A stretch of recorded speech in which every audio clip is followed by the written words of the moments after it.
Hello, everyone. Welcome back to Onslaught again for another faction focus. This time on the Sisters of Battle. Tonight, joining me is the wonderful Logan. Thank you very much. Happy to be here. Yep. And for those of you who don't know you, if you could just introduce yourself a little bit, and maybe if anyone, if you have anything you want to shout out or whatever, let the people know they can find you. Sure. Yeah. My name's Logan. I love multi-meltas and multi-melta accessories. Prometheum is a girl's best friend, and I play for Hard 6 Gaming. So we're gonna show up to the coming up GT on Saturday, and I'm bringing all my sisters with me. Awesome. I'll also be at that GT, and it's a terrifying prospect. But speaking of, the ladies of the hour, the sisters, how'd you start that army, or what drew you to them as an army? So I've always kind of enjoyed Warhammer from a lore aspect before getting into the game. I only recently started playing at the beginning of 10th edition, but enjoyed the video games and the books before then. But I chose Sisters because it's the only female forward faction. Their origin kind of really speaks to me. Happened in the mid 30,000 millennia, I think 36,000, when Goj Van Deer essentially was terrorizing the solar system and most of the Segmentum Solaris with the Rain of Blood, and used the sisters as a tool. He's actually the one that found them on a shrine world, and they were simply a cult of the Emperor, an all-female kind of martial artist group initially. And then he brainwashed them into becoming his handmaids, essentially. And once Alicia Dominica, the founder of the sisters, actually met with the Emperor after the Custodes brought her to the throne, and that's also why they have white hair. The psychic energy bleached the color out of her hair, so that's why they all dye their hair white in honor of her. She slew Van Dyer after that and ended the Reign of Blood, and then started the sisters with her gal pals, Saint Arabella, Catherine, Silvana, and Mina, and Lucia, which respectively have their own orders. Arabella, the Sacred Rose. Catherine is the Martyred Lady. She's what it's named after. She was originally the leader of the Order of the Fiery Heart, but when she died, they renamed it to the Order of Our Martyred Lady. And that's one of the reasons for the triumph of St. Catherine being a unit in the game. But St. Silvana is the Argent Shroud. They love bolters. St. Mina's Bloody Rose. They're the crazy ones with the chain swords. And then St. Lucia of the Valorous Heart. They're more of a kind of defense-focused order with Celestians primarily. And then what also kind of drew me to the aesthetic is how they embody femininity, but I think kind of satirically, because if you don't believe that all of Warhammer 40K is a satire, then it's gone completely over your head. Because they're all dressed in breastplates, literally like boob armor, corsets, heels on their power armor, and yeah, it's unrealistic, but I'd like to see anybody making fun of that wear heels and or a corset into battle and see how combat effective you are. So I think personally it's impressive that they can pull that off, while also being unaugmented humans, to use the power armor as well. And that brings me to one of I guess a pet unit of mine. I love the Repentia. That's what I'm dressed as, and a lot of our saints came from Repentia as well, but I'll get into that later. And what I find really funny about them is, they're barely clothed. And if, you can see the older renditions of them, they had even less than they do now. Darn woke agenda. But we actually have over here on the right, that is a Repentia. And as you can see, it is just a tapestry of what I can only assume is holy verses. Yeah, she's protected by the word of the Emperor and the word of the Emperor alone. But if you look at them and you're like, ooh, sexy lady, I think that's kind of a knee-jerk reaction. And I try and imagine like the lethality of the setting. You got 8 or 10 foot guys, bulking tank-like people in power armor, stomping around, vaporizing people with las cannons. And these girls are badass enough to run at you with basically a drapery on and their chainsword to farm some glory for the Emperor. Yeah, no, 100%. I really enjoy the origin story of the sisters myself. As soon as they realize that this guy's basically a tool, she just bolts her to the head. It's like, nope, we're done. So I think it was Power Sword. She beheaded him. You know what? Hey, look, he died. And not only that, they held off I think it was 3 chapters while they tried to assault the Imperial Palace. Yeah. Chapters of Marine specifically. Right. And despite fighting the Emperor's Angels after Goj was dispatched of, they weren't, put on a crusade into the Eye of Terror to repent. They weren't, excommunicated. They were just they're really good at fighting. Let's keep them around. We could use that.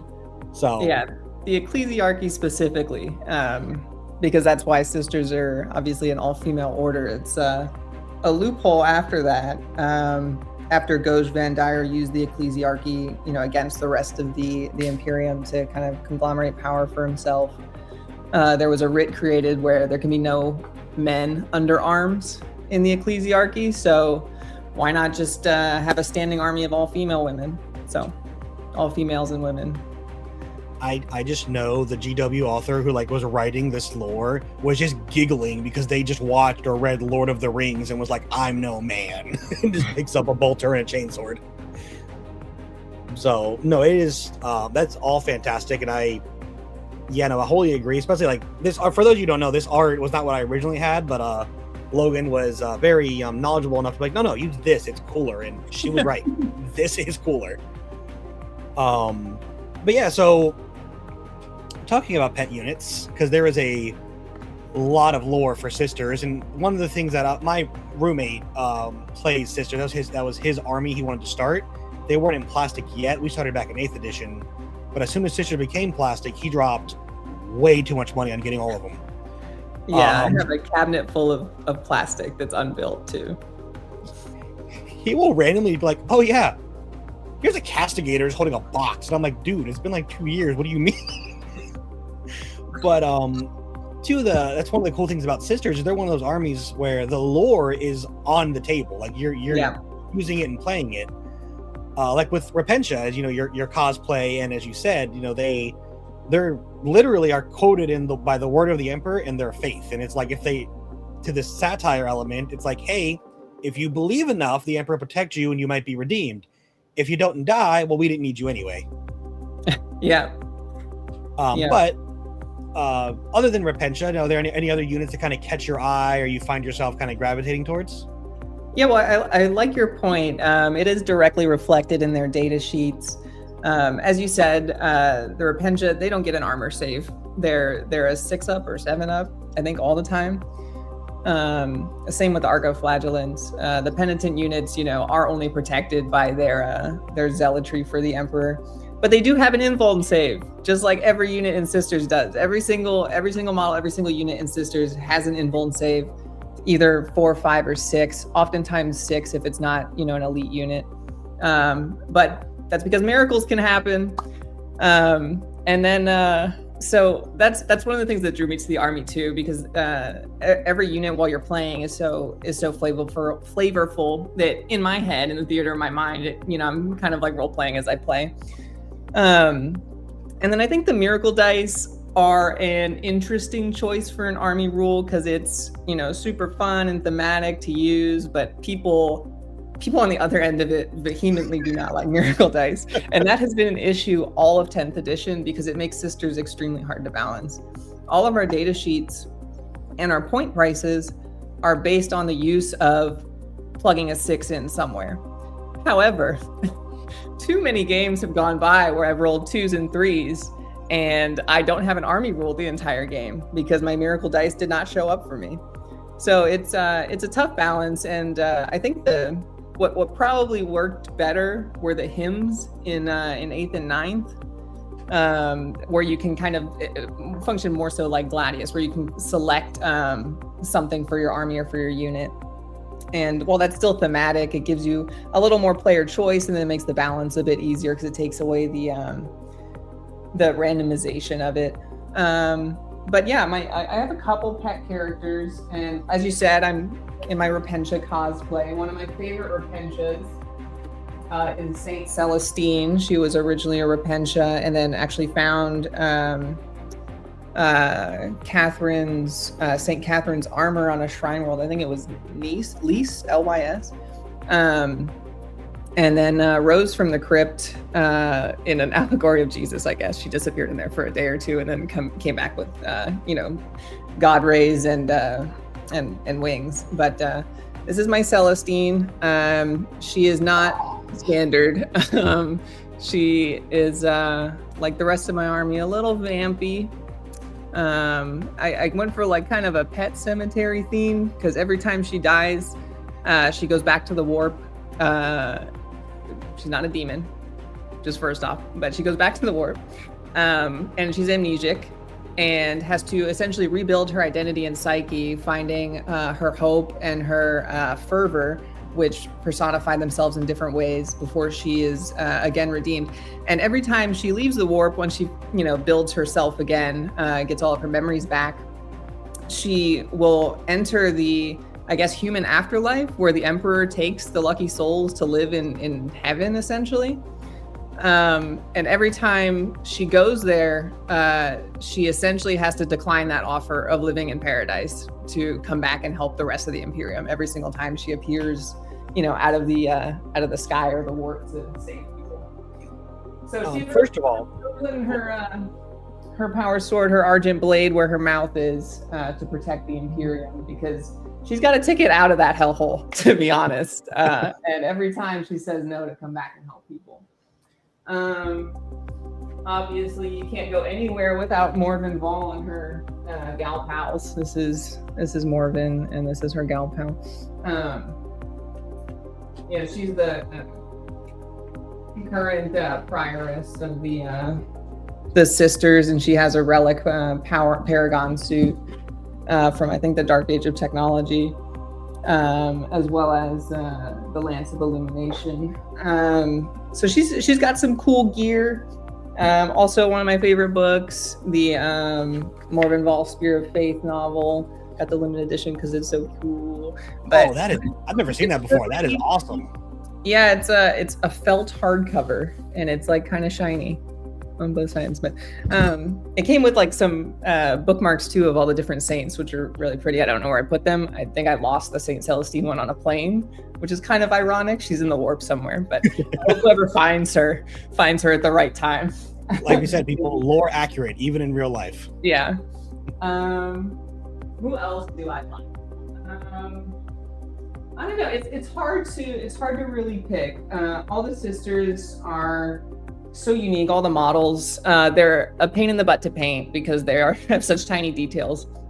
But I am biased here. I do think we have the best models. We have some incredible sculpts, and everyone is so unique. And I think what makes sisters great is that you can customize the army to how you like it, because all you need is the correct war gear, and you can make a girl look like however you want. And this one can be a canoness, this one can be a palatine, this one can be the hospitaller. She's got the little narcisium or whatever they use, narcisium. And then castigators. I love tanks. Love tanks. They're my favorite. I never leave home without 3 of them. But I just love how there is like here's a ton of bolter shots. Do something with that. And usually, as the receiver of those bolter and castigator cannon shots, die is usually what I do. Yeah, they've gotten a lot better in 11th, which I think we'll get into later. But the change to cover has been a real benefit to sisters, especially in the Army of Faith detachment, which is what I'm going to bring on Saturday. And I'll talk about that later. But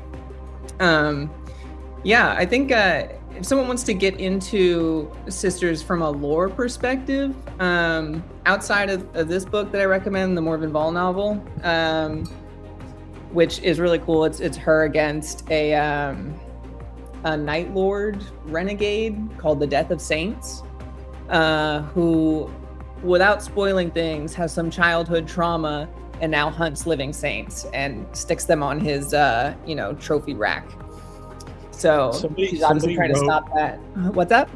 I love that we have a setting in a game we play where someone's like, yeah, I have childhood religious trauma as like a plot point. Yeah. That is again, if you don't understand this is a satirical setting, it is. Right.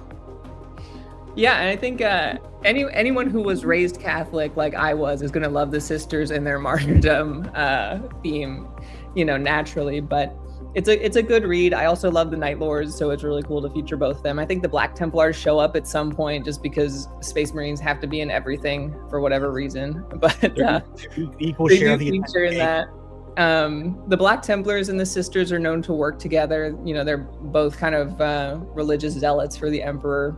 So they do work together on a couple different worlds. And then there's 2 audio dramas that I really love that you can find on Spotify.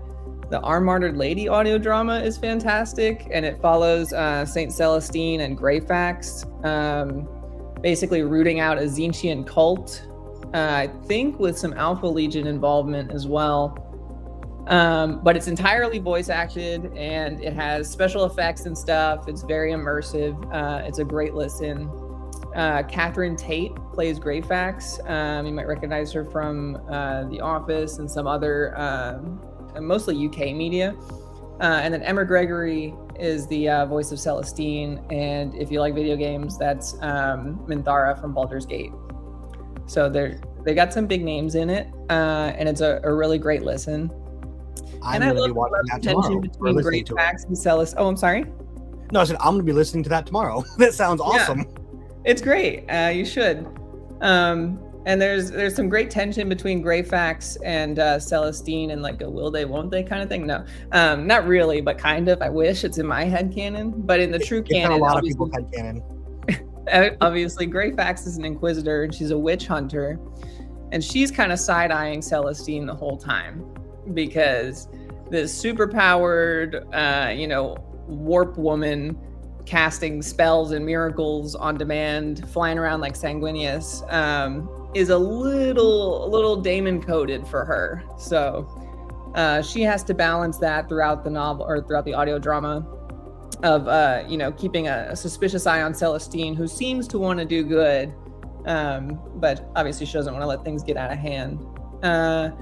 And then the other audio drama is The Heretic Saint with a Frial Stern, more commonly known as the Demonofuge. And that one's a really good one that features word bearers and kind of a holdout. There's also a Helldrake in it. She fights a Helldrake in the air. Very cool. Like Super Saiyan style. And then there's a short story in The Morning War, like MOUR, like or morning, that also features a Frial Stern, who is like the newest living saint, quote unquote. She also, I don't want to give away her backstory, but this all requires them to die for a cause greater than themselves, and they get resurrected, usually with warp powers. And then there's a graphic novel that is the Demonofuge's origin. It's just called The Demonofuge. It's a great quick read. It's very difficult to find, but if you Google the PDF of it, I'm sure you can if you have, a moderate amount of Google foo. And then there's the Sisters Omnibus, which has a ton of stories, I think 5 of them, ranging from, regular Bolter-carrying battle sisters to ones featuring Celestine. So that's cool. That has a great story for Celestine in it as well. Celestine, the Living Saint. And that's where you learn about Celestine's backstory, how she keeps coming back to life and stuff. And it has a really awful ending. So not a big win for Sisters in the end, even though that's her book. But I think that's just part of it. That's just part of it. It is a grim, dark setting after all. It's true. It did make me tear up a bit. I was sad. I hate to see her go, but she'll come back. Something about Celestine, I just want to touch on that you said, where she's kind of putting herself back together, getting her memories. Mm-hmm. That does include the memory of every previous time she's died. So she's reliving every death as like a step to come back to life. Like it is. Celestine is a, for lack of a better word, she's a bad bitch. Yeah, she always wakes up on the same mountain of corpses, which is a little suspicious. Whose corpses are they? I think it's implied. I think it's hers. All the time she's died. Yeah, it is an implication, but yeah, the implication is that mountain's just getting bigger. Right. But again, super hardcore lore for all the Sisters characters. Just they don't mess around. It's true. And no, that is again, all those resources are great. Go look them up. Rewind, pause if you need to. That audio drama, the first one you talked about. And then for those of you who don't know what a Helldrake is, by the way, robot demon dragon. Just that. And Ephriel Stern is unmodified human woman. So with a lot of faith. Yeah. Not talking about her backstory or anything, but yeah, she saw that dragon, and I haven't read it or heard it yet, but it just sounds like she's like, yeah, me and the Emperor versus you got no chance, buddy. Yeah, she is a T3 4-wound model. So like a guardsman commander, basically. Yeah, but she does have ablative wounds in the form of a collared elf boy. Also, right, her partner, the partner model in her unit, yes. Kygonil, yeah. So Kygonil is a Harlequin who travels with her after she essentially, I think, saved him at some point from chaos, and now they go around fighting chaos together like a dynamic duo. And they besiege Yvraine at some point. He brings her to see Yvraine, and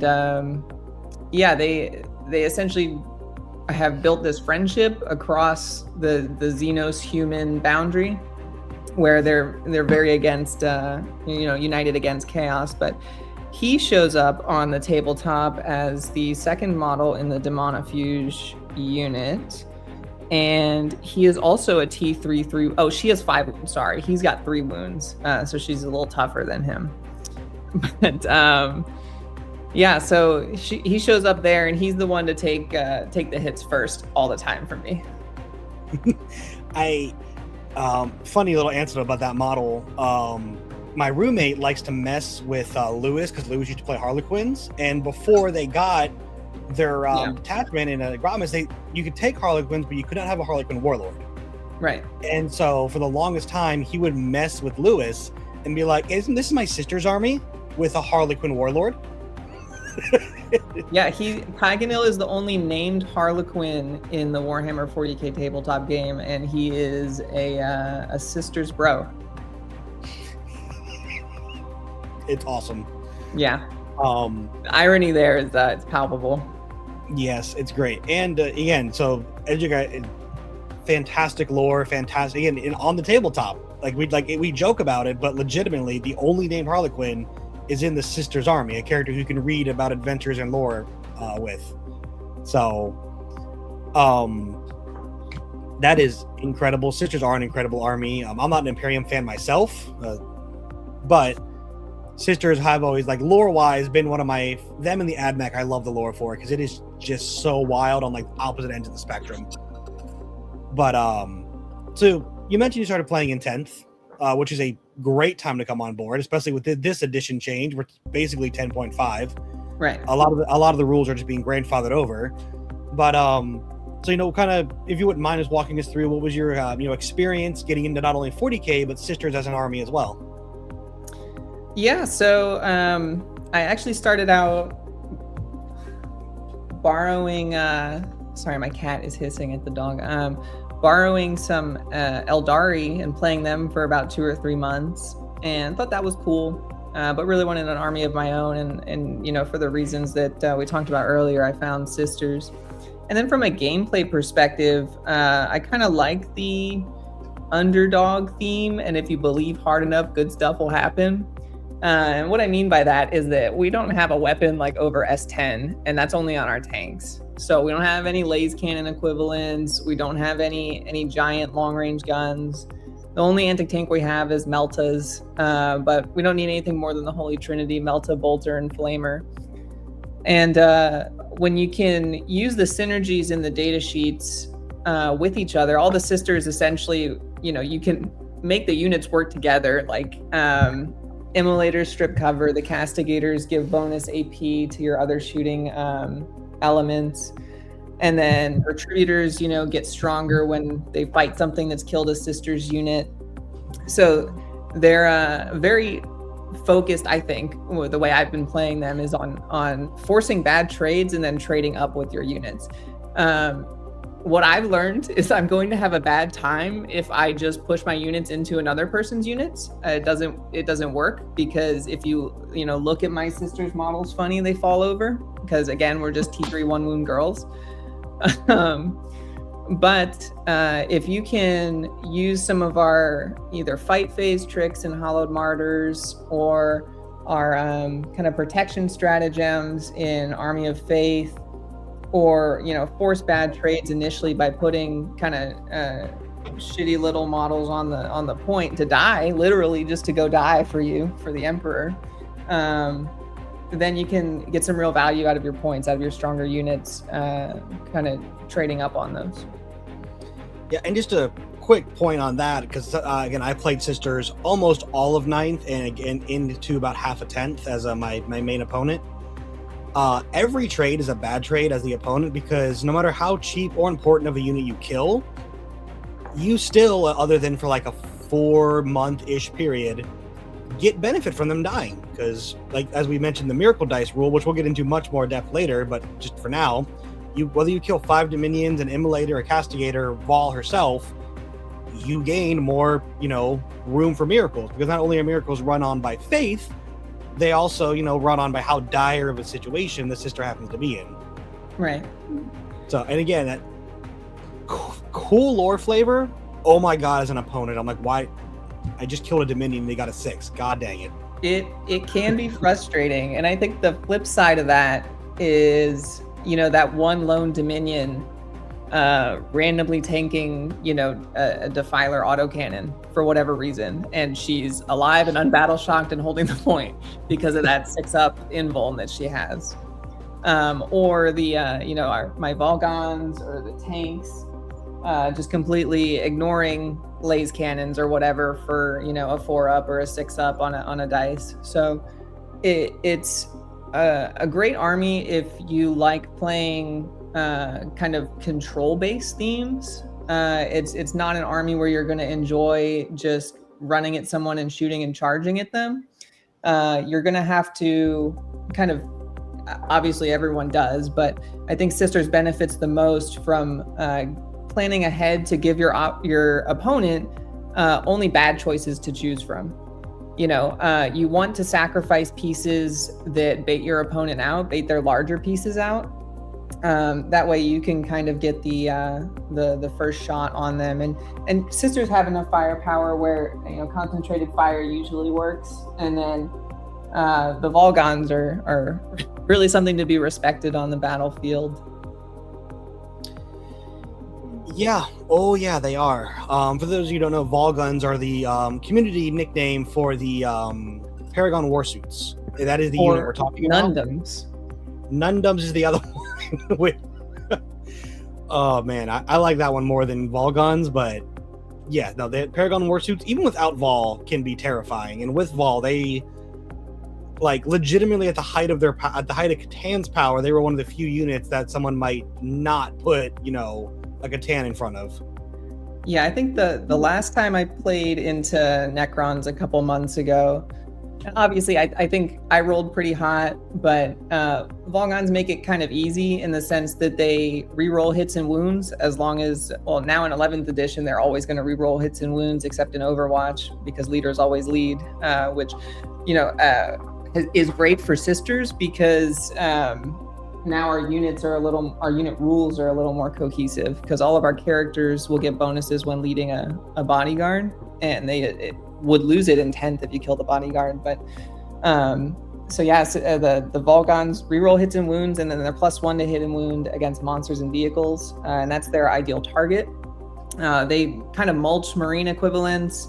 They get stuck up in Terminators sometimes with their damage 2 swords. But overall, I think that they're really strong, especially in Hollowed Martyrs, because you can get essentially three shooting phases out of them in one turn. So you have your shooting phase, Volgon's multi-melta something to death. They get they get an Overwatch stratagem spent on them, and they reroll hits and wounds. So you just fish for 6s, and maybe pick something else up because you have 6 multi-melta shots, rerolling hits, and then Vol's Bolter as well with sustained on it. And then in Hollowed Martyrs, if you kill one of the suits, they get to shoot back like it's a shooting phase for 1 CP. So if you don't put enough firepower into them, they will punish you for it. And correct me if I'm wrong, but you don't need to kill a suit. You can just if you do 1 wound to a suit, you've damaged a vehicle. Oh, it has to die? You have to lose a model. Yeah. Oh, no, sorry. I was thinking of Bringers of Flame, where if it's a vehicle, but that's transport, not vehicle. So and Bringers, if they shoot a transport, you can get out and shoot them back. Oh, I didn't even know that Hollowed Martyrs one. It's so much worse than I thought. Yeah. So you can use it on any Sisters unit with a starting strength of obviously 2 or more. But if you lose a model in any of your Sisters units, you can spend 1 CP in shooting to then fire back after the attacking unit has finished its attacks, like a shooting phase. So it's not snap shooting, it's not Overwatch. You just have your normal shooting ballistic skill into only that target if they're an eligible target in range. This is Hollowed Martyrs, right? Yeah. What is the timing of the strat to revive a character who died? So that is immediately after, but it stands back up at the end of phase.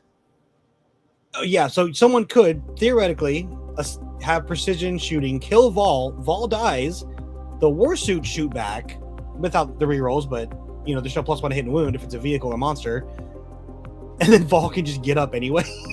Right. Oh, and give you 6 inches of movement because of her base plus coherency. Mm-hmm. So if you guys remember, about 8 minutes ago, Logan mentioned something called forcing bad trades. That situation is a bad trade.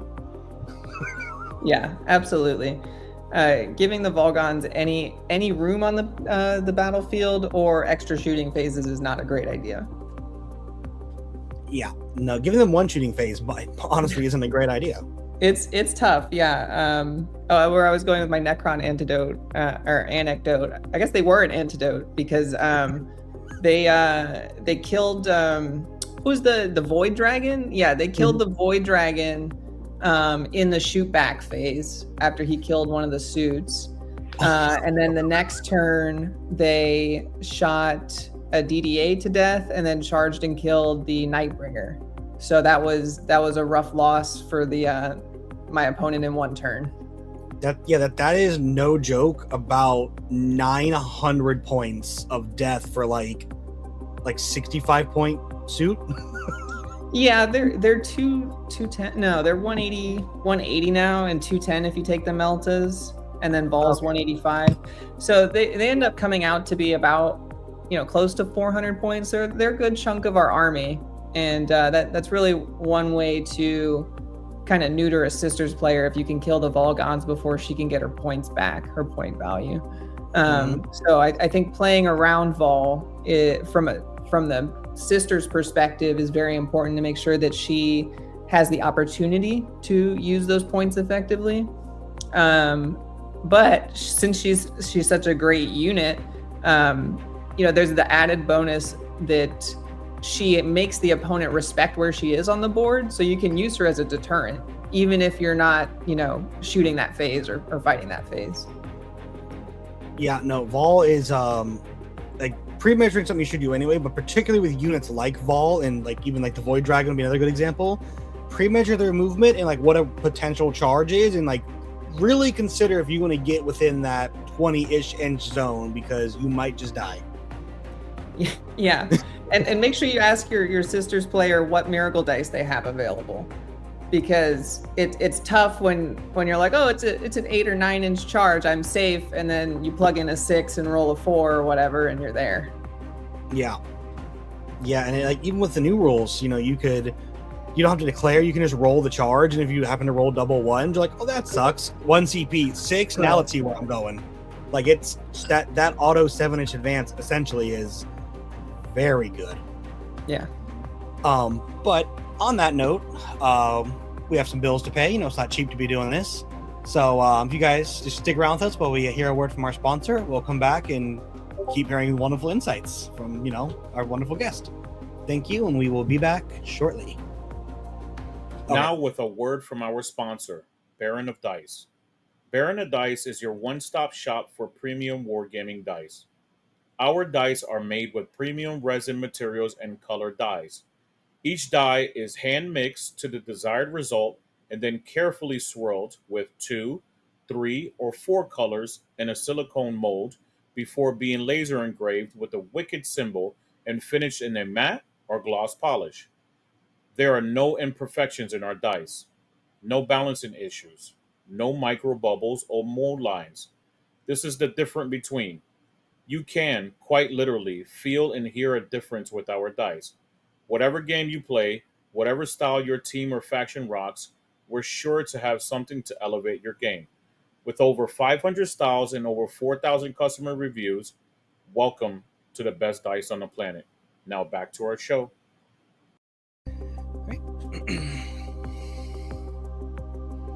All right, everyone, welcome back. Be sure to check them out. The link will be in the description. But as we were talking, we were talking about, kind of a mix of your experience over 10th, as well as, name dropping some units. In a kind of, smooth segue, you're a great guest. You know how to flow with the show.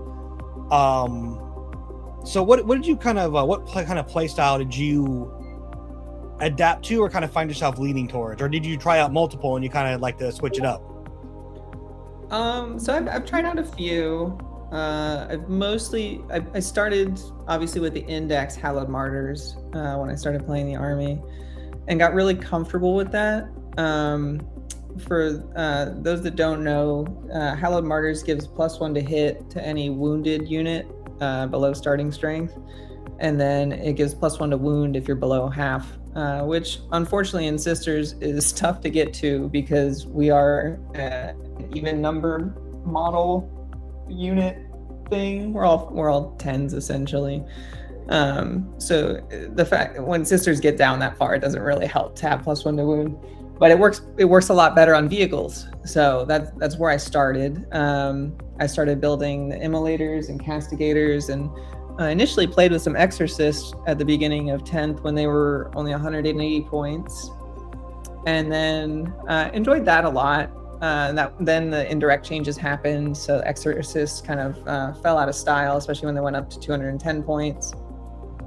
And then I kind of pivoted to a combined arms style, I guess, of a list. I would have some immolators with my scouts in them, castigators as my main battle tank, and then I would have a mix of melee units like Repentia or Celestian Sacrosanct, and then some Archoflagellants as well, which are just these kind of durable bodies, which is weird to say because they're T3, but they're 2 wounds each, and they have a 5-up feel no pain. All the penitents do. All the penitents I think have a 5-up feel no pain, which is another flavor point in Sisters because they're just tough little girls and they shrug stuff off. But so I played that for a while, and then the Codex came out, and I switched to Bringers of Flame because that was just a lot of fun. That was when with Sisters you could just kind of hit the gas, and I think the +1 strength within 12 really helped us out. It was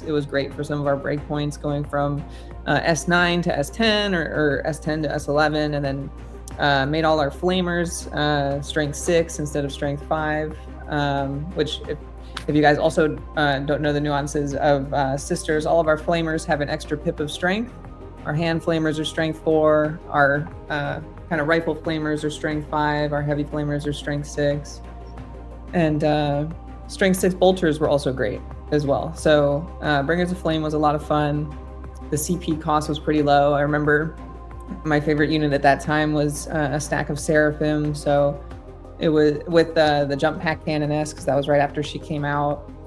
And with her wielding a hand flamer, there was the unit had 96 hand flamer attacks, and since the range was only 12, you were always in that +1 strength, range. So they were strength 5, and then you could tag someone with a castigator, get -1 on them for the AP, and then for 1 CP you could give them dev wounds on 6s. So it was great. I'd be rolling like 40 dice, 40 of these hand flamer wounds, and then doing at some points 10 or 11 dev wounds. So that was a lot of fun. But they increased the CP in the 3-month data slate after the codex came out, and we got nerfed like into the ground. That was painful. Sisters, after their codex, went up to like a 54 to 56% win rate. And before you're like, oh wow, they were so overpowered. Necrons have sat at like easily 54 to 58% all edition. 64 for like 6 months straight. They yeah, were way out of control. We had 3 months in the sun, but I digress. Yeah, that was painful, and I think Sisters as a community had to pivot really hard, because it essentially took us back to the index days where Hallowed Martyrs became the only, viable detachment. Bringers of Flame is now nerfed. It's 6 inches for +1 strength, and the majority of our stratagems are 2 CP now, which are just not worth it. And funny enough, it costs 3 detachment points, where the better Space Marine Firestorm detachment costs 2, which, look who's on the Armageddon box, not Sisters. I'm not salty about it. I'm just emotional. Look, we already known space, like, we're not friendly to the Imperium, but Space Marines specifically on this channel are only accepted because they're half of the army line. Yeah. So you're in good company. Yeah, well, I'm glad this is a safe space for trashing the poster boys. But they're so easy. They're so easy to trash because they've got 30-something detachments, and Sisters have been running around with 5 detachments all edition. And that was after Grotmas. We initially had 4 detachments. We were tied with Imperial Agents for the least detachments for the majority of the... Tied with Imperial Agents is never a phrase you want to say. Yeah, and we were actually below Imperial Agents after our Codex nerf in our win rate. Imperial Agents were at around a 42, 43%, and Sisters were rocking a 39 to 41% win rate. I blame Charlie. That's 100% Charlie's fault. But you can specifically blame that one man for that.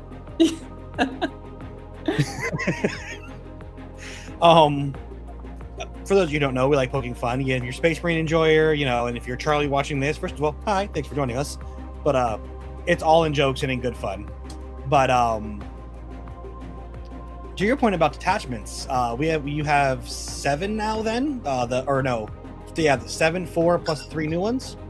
So we kept our Grotmas detachment, even though Warhammer community hinted that we would not, which was Champions of Faith, which I don't know why anyone believes Warhammer community ever, because as soon as they write something, the rules are changed for whatever reason. Or it's wrong, like a new scout. Right. Yeah. So I take it with, I feel like the people writing for Warhammer community are doing it through a crystal ball or tea leaves, and that's how they get their communications, or maybe by carrier pigeon, and by the time it reaches them, it's entirely outdated. They're just divining from a teacup, trying to figure it out. Exactly. But we have 8 detachments now. Hallowed Martyrs, Bringers of Flame are 3 detachment point detachments. Our 2 detachment point ones are Penitent Host, Army of Faith, and Champions of Faith. Penitent Host buffs all the Penitent units, which would be the Mortifiers, Penitent Engines, Repentia, Archoflagellants, and the Priest. And then Army of Faith, its entire detachment rule is just you can use 2 miracle dice instead of 1 every time you do that. So it's actually been what I've pivoted to in the end of 10th, because I felt like there was a little more consistency. I got kind of tired of playing Hallowed Martyrs for 3 years, because outside of that couple months where Bringers of Flame was okay, Hallowed Martyrs has stayed strong in the sense that it buffs our entire army. So it's been the one consistent detachment.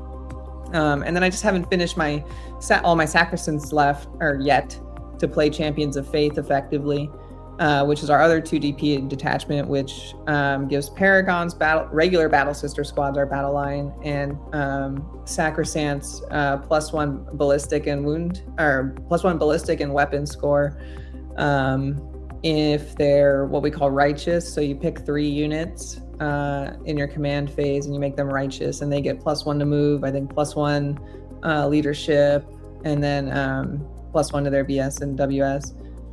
So the new detachments we have that are only 1 point each are Sacred Orators, which is a character-focused detachment, gives all our characters +1 leadership, which for whatever reason, sisters don't have great leadership. The majority of our characters are 7, and then Morven's 6, even though she's like our Primarch kind of.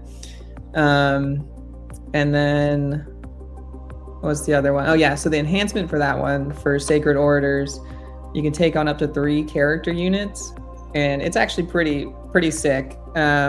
I really wish you could take it on character units with an epic character, which rules as written you can, but the app doesn't allow you to do it. So it's one of the reasons I'm not playing that this week. But after some testing with it, it seems like it'll be pretty strong, especially because it unlocks Purge the Foe for your disposition. And the enhancement there lets you select from 5 different things, 5 different buffs that I think last towards the end of the turn versus end of the phase, which again is not reflected in the app, so we don't really know.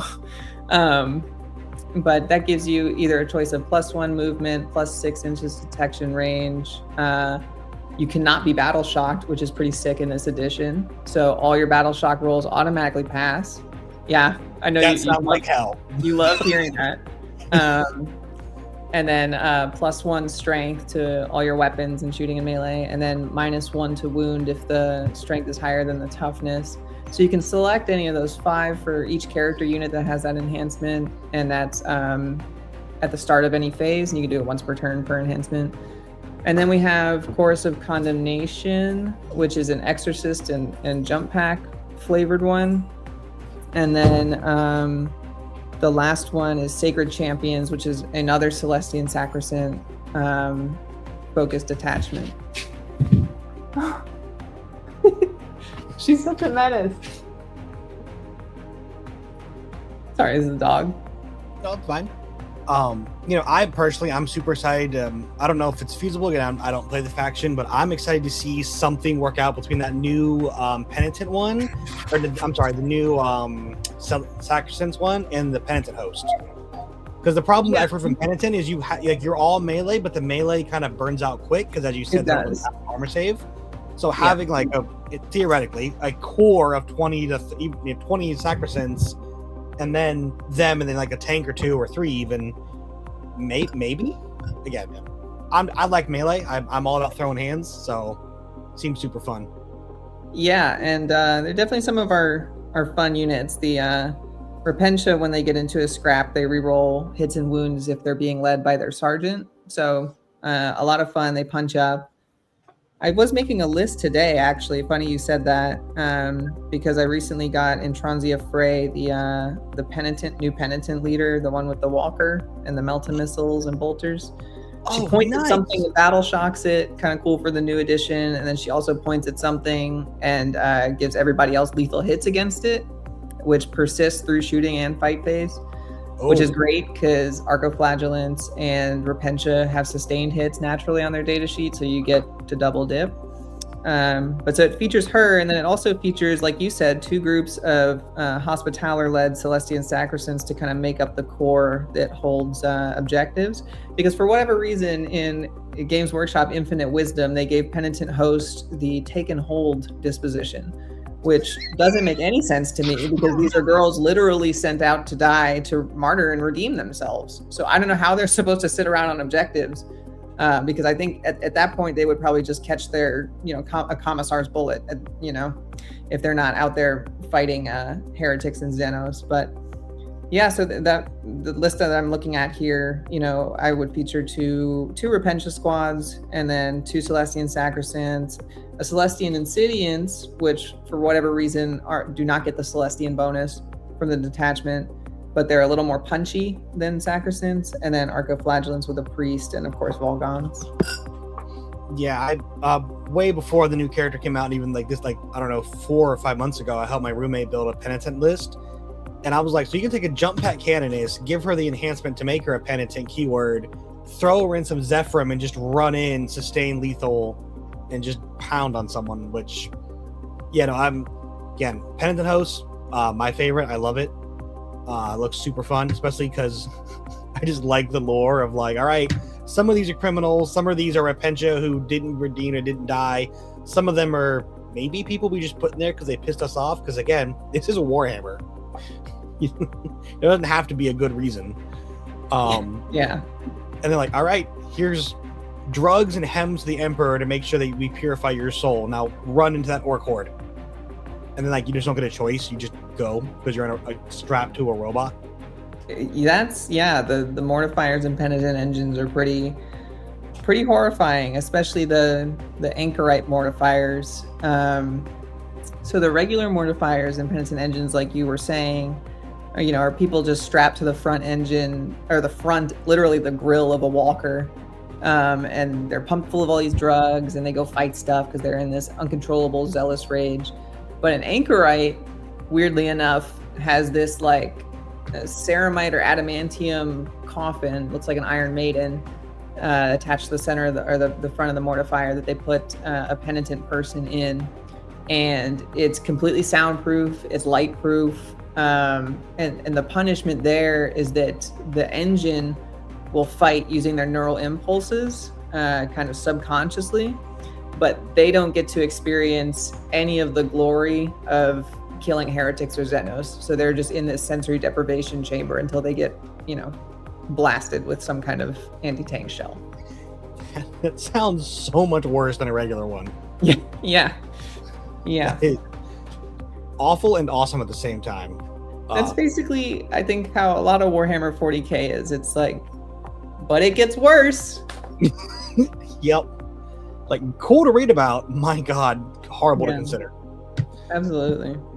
But yeah, you mentioned you kind of pivoted towards Army of Faith, and you said that's the one you're taking this weekend as well. Yeah, I think it's going to be the one that has the most tools for this edition, at least the start.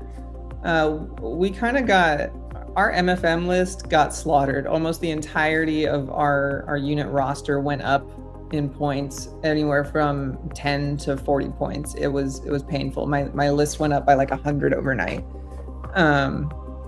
And Army of Faith specifically, now with the cover changes, bolters are a lot better. So the -1 AP on them is actually going to be felt. Army of Faith has a stratagem to increase AP by 1 in shooting or fight phase for just 1 CP. And then the Castigators, when they tag something, have a stacking AP buff as well. So you can get bolters up to -3. You can get meltas up to -6. You can get the Exorcist rockets up to -5.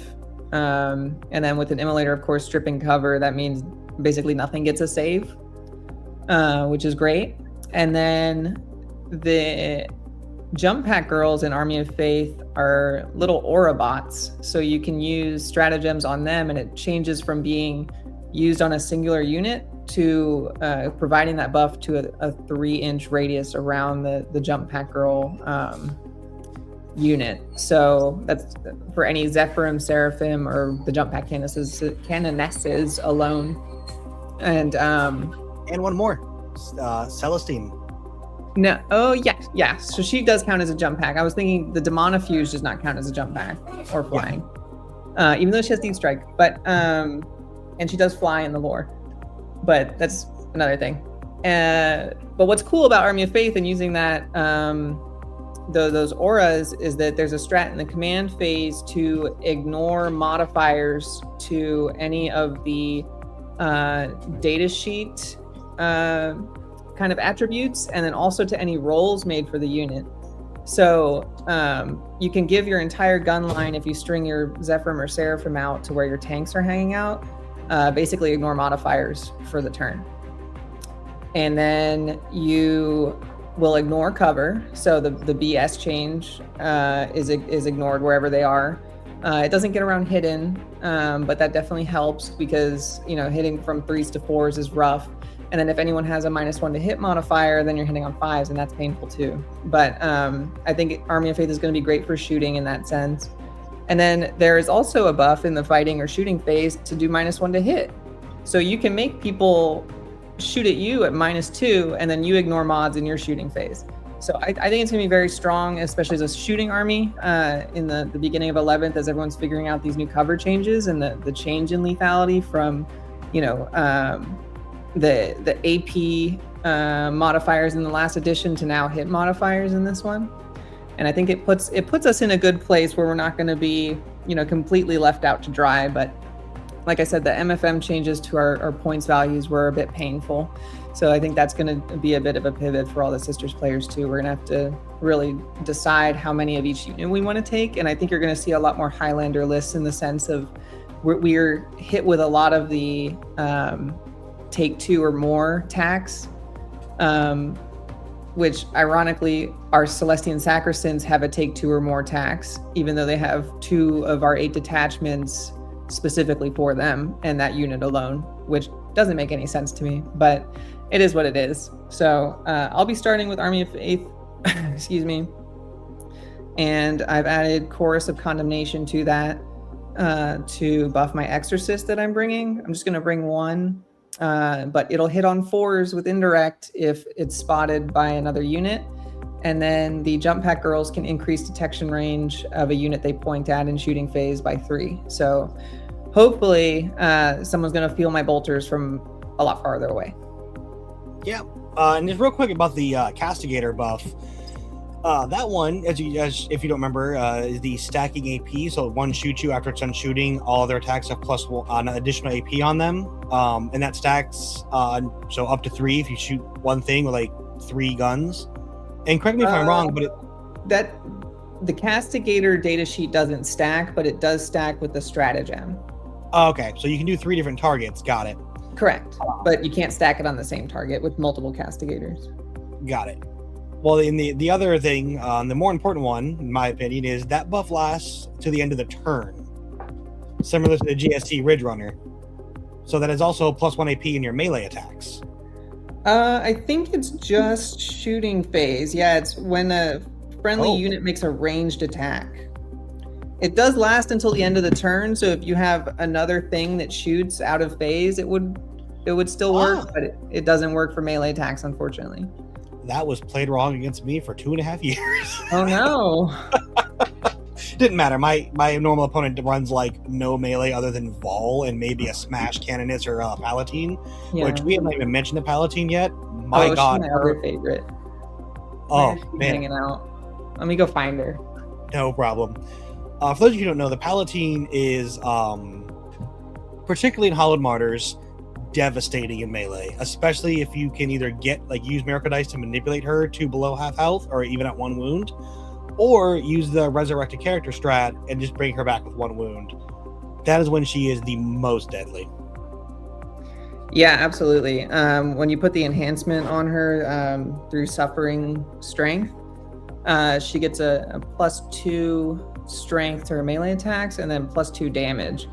So she's swinging 5 times, hitting on 2s with strength 6. I think -2 on her Palatine Blade for AP, and then she'll do 4 damage a hit.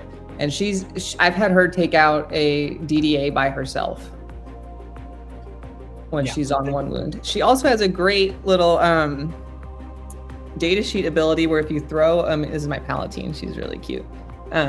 Where if you if you throw away a Miracle Dice when she's selected to fight, every wound you score, even if it's saved, adds 1 additional mortal wound. So you can add up to 5 mortal wounds as well, even if they save that. So she works effectively in Hallowed Martyrs with the reroll hit strat because she has lethal wounds, or lethal hits, sorry.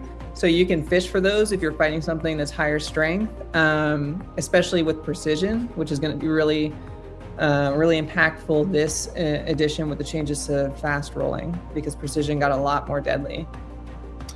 Yes, it did. And yeah, no, actually, I had a Palatine thrown at me, that exact one we talked about. I threw 10 Horrigods into her and 5 Dominions, killed the 5 Dominions. She lived, only took 1 damage. My bad. She single-handedly killed the 10 Hormigons between her 5 attack hitting and wounding, and then the 5 mortal wounds. Mortals, yeah. And I'm just like, I didn't expect to kill the whole unit, but like I expected to tell you how I'm dead. What the? It was awesome. Like, yeah, that's she's one of the girls that's literally too angry to die. And I think a great play with her is to select the plasma pistol for her, and then make sure you don't have another plasma pistol in the squad she's in, and hope that you get hazardous so she takes a mortal.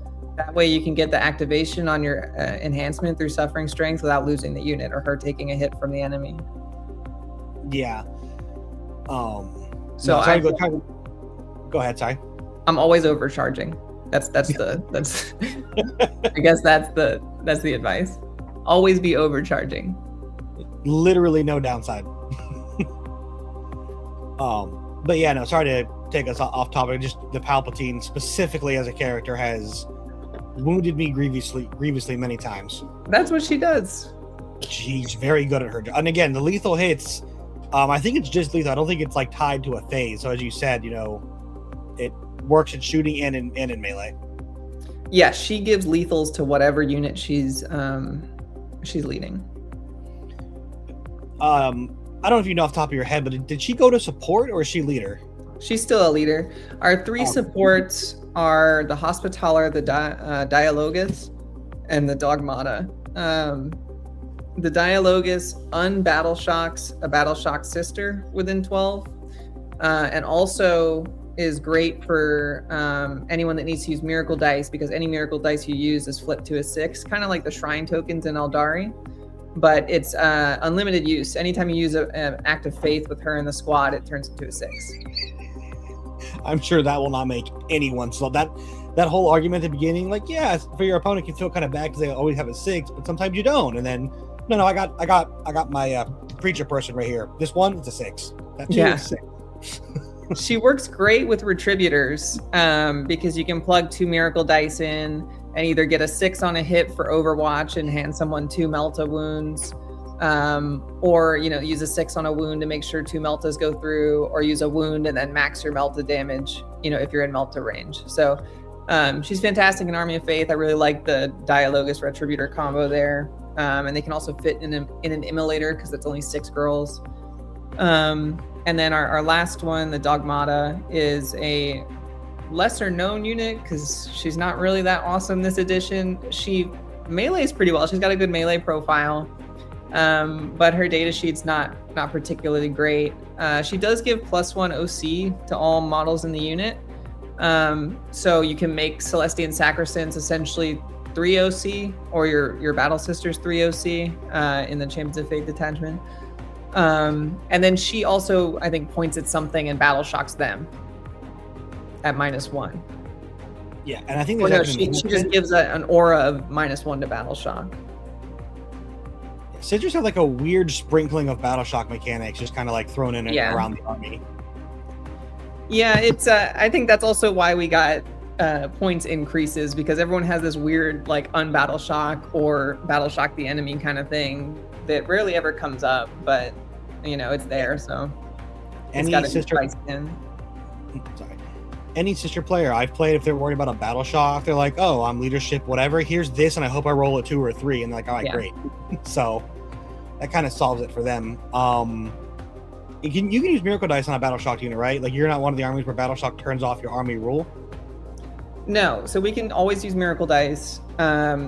We can use miracle dice for battle shocks, for charge rolls, for hits, for wounds, for saves, and for advance rolls. So we can't use it to determine attacks of a weapon. Oh, and we can use it for damage rolls. But so we can use it for all those things. So everything but your flamer shots, Correct.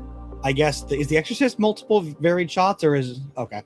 Yeah, it's Oh. D6 on its missile launcher, and then it's 3D6 on its conflagration rockets, which is essentially like a long-range flamer.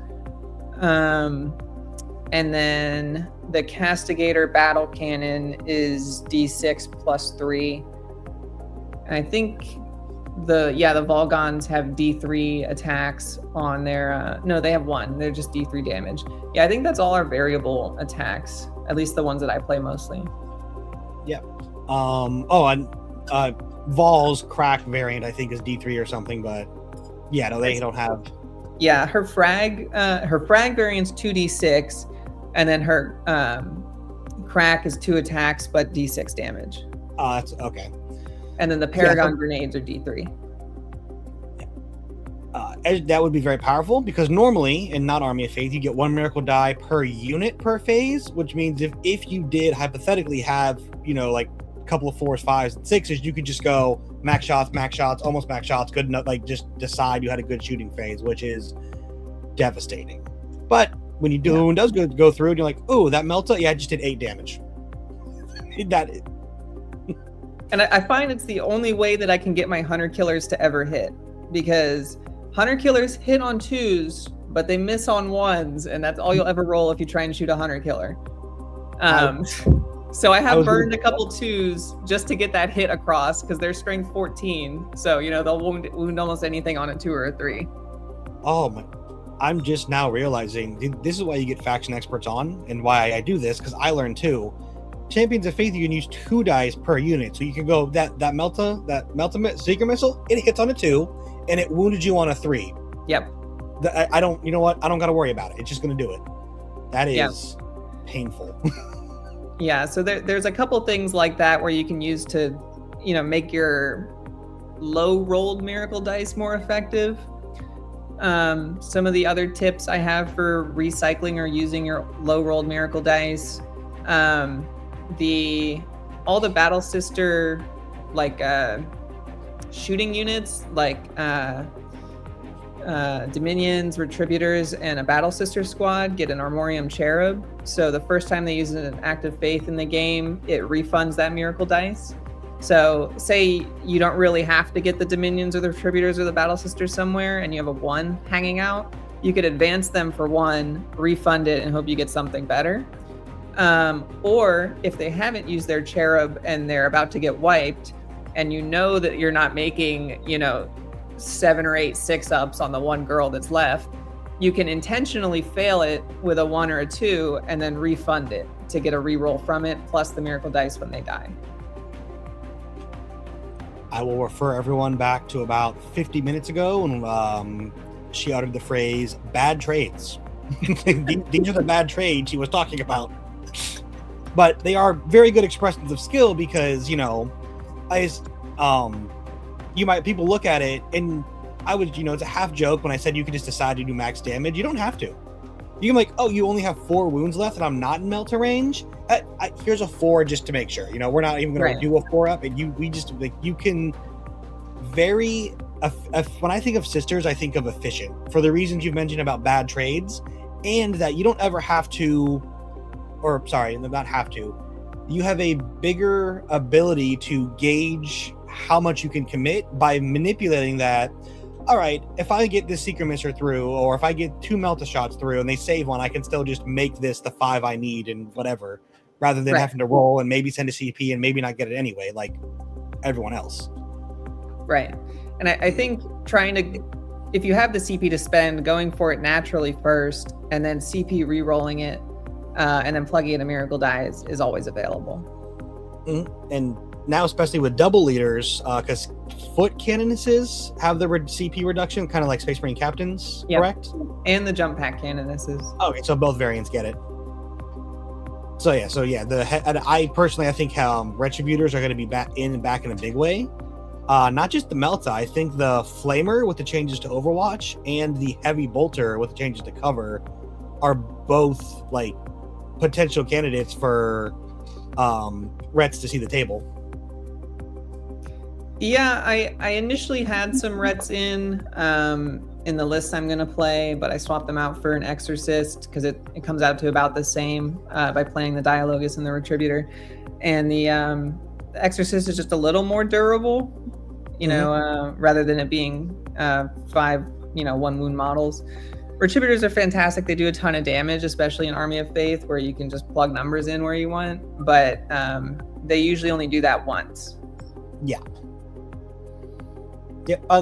Again, that's why that exact point is why I think this heavy flamer unit might see some leverage, because kind of like the Vol guns, you have your shooting phase, and then they move and have to get line of sight and either have to just stay 13 inches away from you, which now you're just screening that objective section of the field, whatever, or they get within 12 and you're like, oh, cool, nice to see you.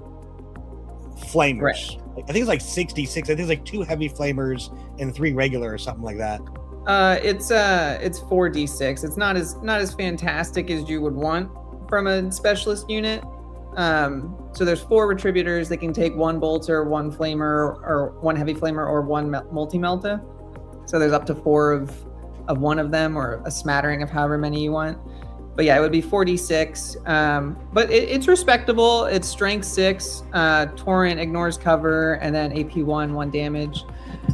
So you could even get that flamer up to -3 if you tag him with a castigator and spend a CP on him as well. So you're right. It might see some play, especially because the flamer and bolter Retributors got cheaper. They're 105 now. And then the multi-meltas add 5. So if you want 4 of them, you're going to go back to the normal 125 cost that we've been playing with for the latter half of 10. Yeah, no, that again, I am not a player myself. I kind of just like look down and kind of as an opponent and try to think, all right, if I was on that side, like what would I? And I think you're right that you said earlier, the Highlander, the kind of one of and maybe only like duplicates of 1 or 2 units, other than maybe Battle Sisters, because they're cheap and you can split them up and kind of do the Drukhari thing, maybe. I think Reds might be those one of, and then the variant kind of depends on either your plan or the list you bring, because if like you want to stay far away and shoot, maybe the heavy bolters are just better, and you're just like, your safety net is you're killing anything that even tries to get within like a reasonable advanced charge range.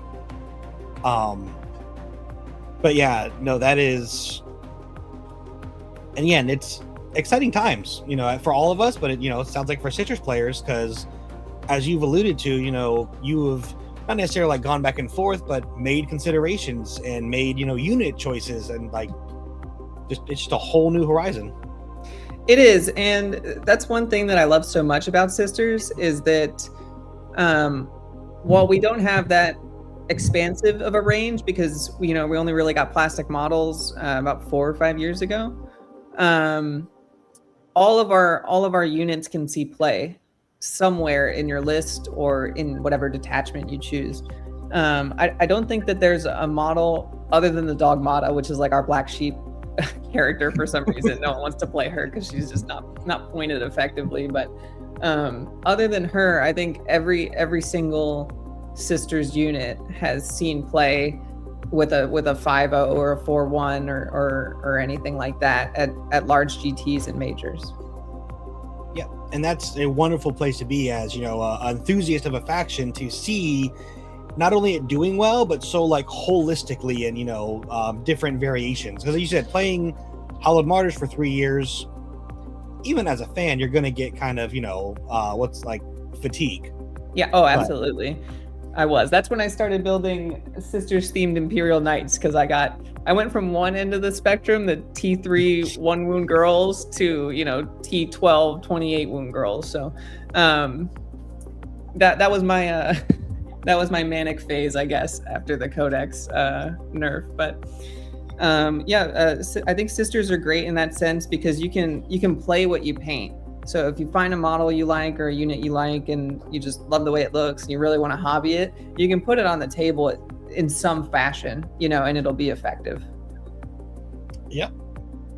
And speaking of the new and exciting stuff, we do have a new edition. It is actually, we're going to the event on the day it drops, which is going to be the best kind of chaotic fun. And you mentioned earlier about having taken hold on the Penitent Host, which is one of the 5. Have any of them kind of caught your attention, or maybe have you like struggled to either find the one or pick between two that you want to do, or whatever your process would look like? So the kind of the theory crafting I've seen online and what I've looked at the different force dispositions and possible primary missions, I think what's going to benefit sisters the most, or be the most straightforward for me to get into, and thematically would be Purge the Foe, and then also Reconnaissance. The Chorus of Condemnation gives Reconnaissance, so that's why I'm taking that with Army of Faith, which gives Taken Hold.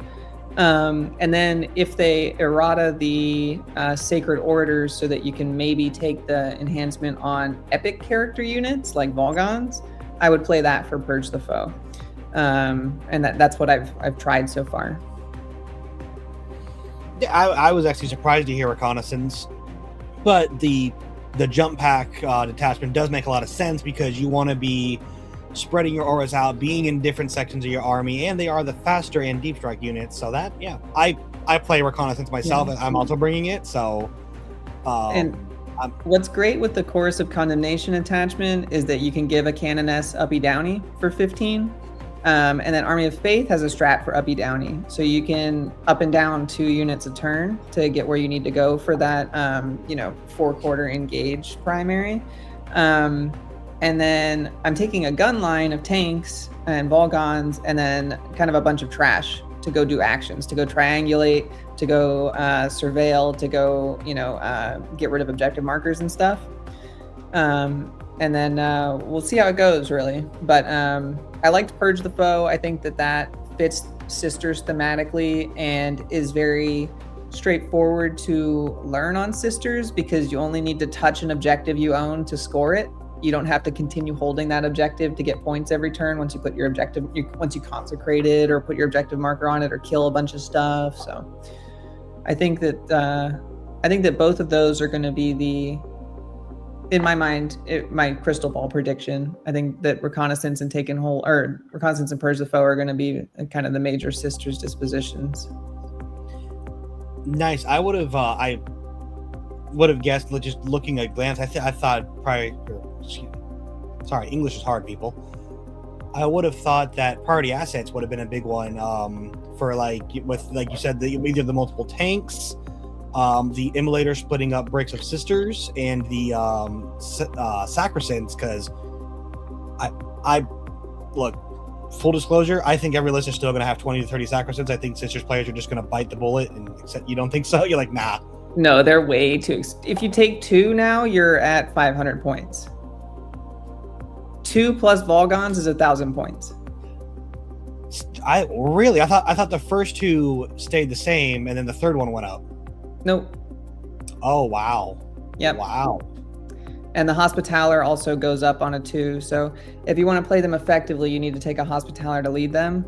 Gives them a 5-up Feel No Pain and regenerates them, makes them wildly durable, so they can go and stand on points. But it's incredibly expensive now. It's like, with the Hospitaller and the Sacrosancts, the first one I think is like 250 points for that brick, which used to be 200. It used to be 200 before the addition.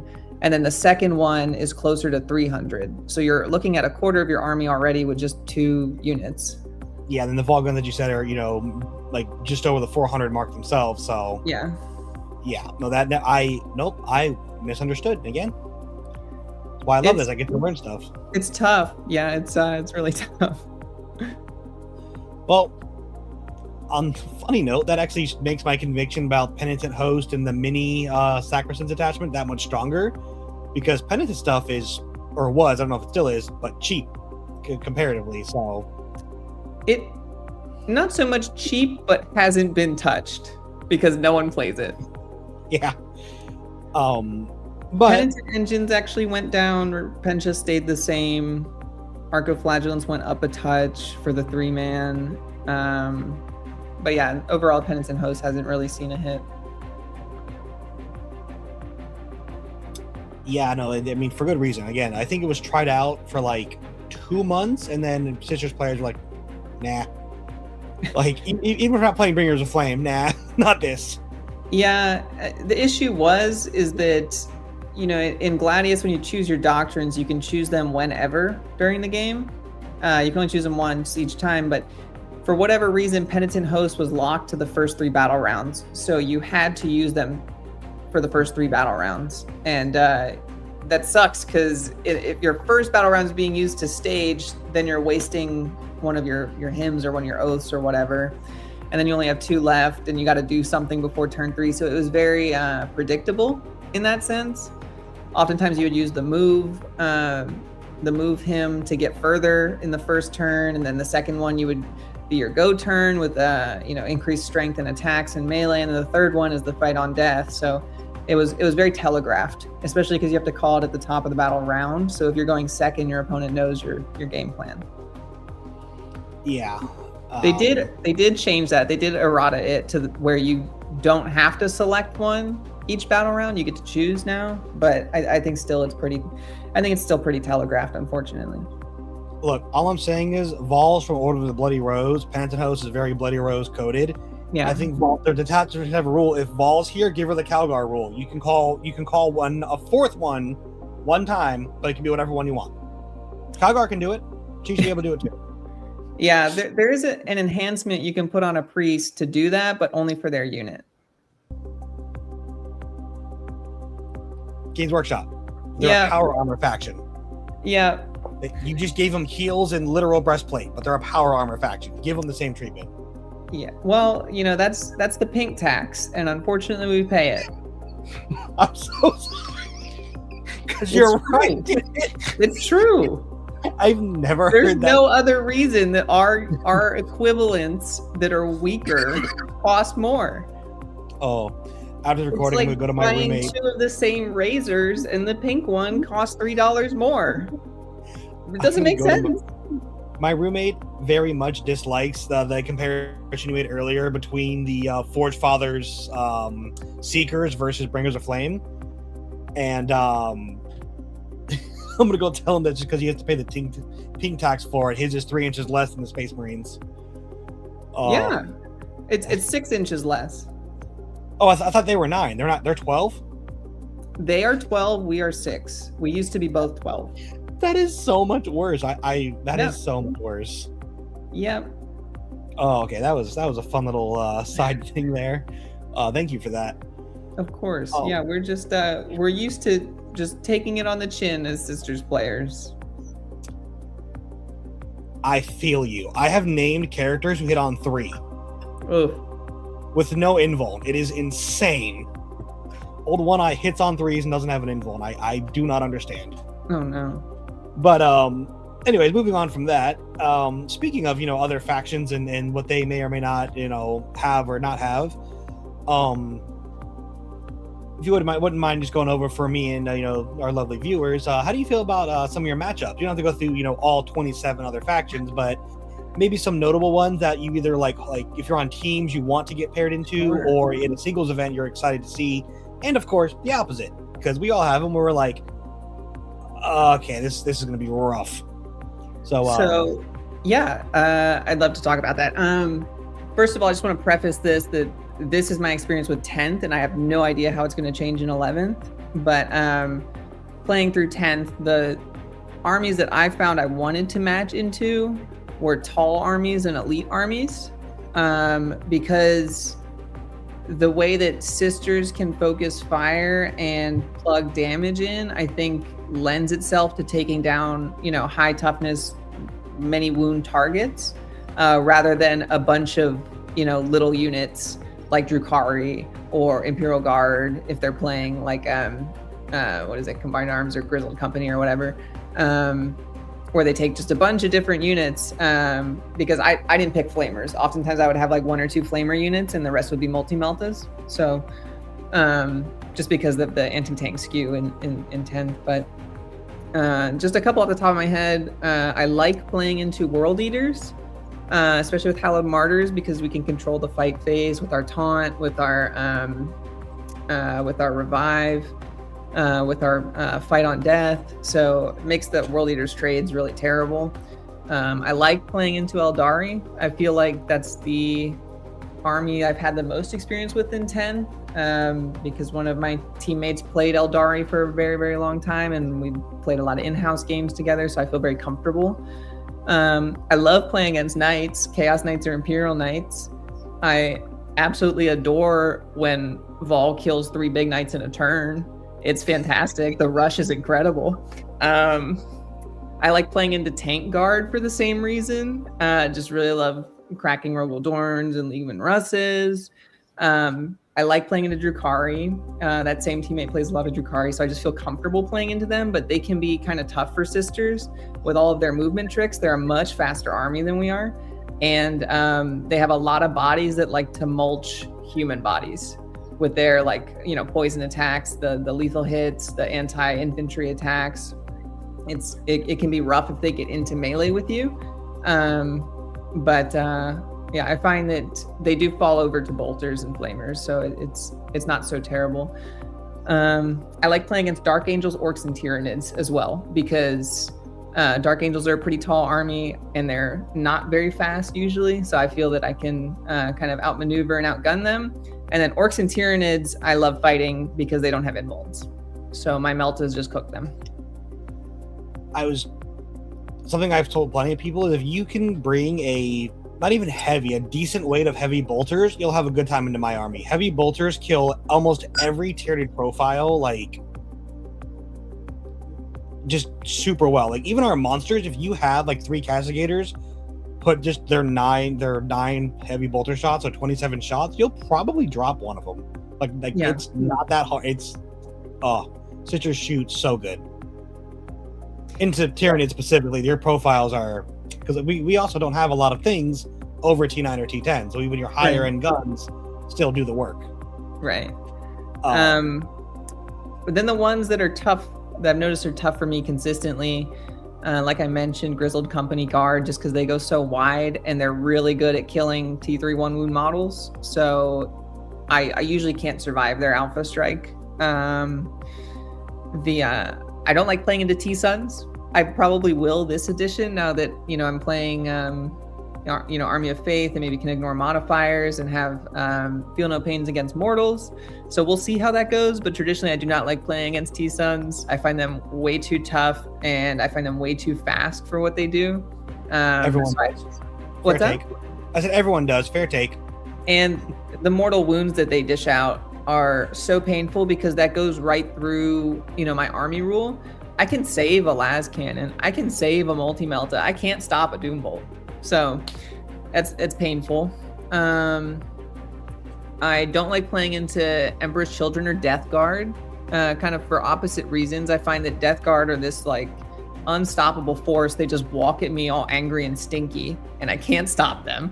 And then when they get into range with me, then I have all these modifiers against me and my girls are hitting with wet noodles, so it's painful. Emperor's Children are just, what's up? Okay, and being T2 largely is just rough. Yeah. All their flamers it's rough. And then Emperor's Children, way too fast for me. Slow down. You don't need to go that fast. Put a seatbelt on. They're actually